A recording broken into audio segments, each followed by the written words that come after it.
everyone and welcome back to Simple Picnic. Today we will be learning the difference between this and this. So they both are used in division, but what is the difference then if they both are used in division? So we get the difference in the output. So let's check. Let's take two variables, 15 and let's say 2. Yeah. Okay. So let's see the quotient. Okay. We are not concerned about the remainder over here because, these two signs give us the quotient. So let's see. Let's name it as 1 and this as 2. Okay. Quotient 1 or quotient 2. Or let me just simplify Q1, Q2. That's right. Q1 and Q2. Let's write A divided by B, A double division B.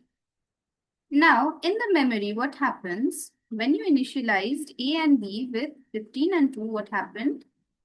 There were two memory locations known as A and B, and the values were 15 and 2 respectively. Okay.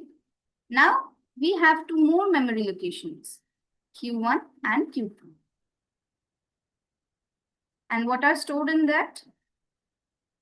Okay. So if we perform this, what happens? We divide 15 by 2, which is, we get it in floating point, right? What is it? It is 7.5. We get in floating point. So let's write the answer as floating point. Okay, in decimals actually. Now we don't want the decimal part. We just want whatever we are going to divide.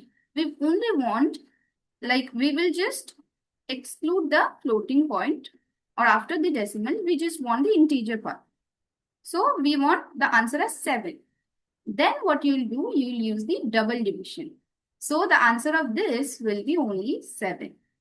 So that is what is the difference between single division and double division in Python. I hope you understood. And if you have any doubts, comment it down and don't forget to support the channel and share with your friends. Thank you so much. Let's meet in the next video.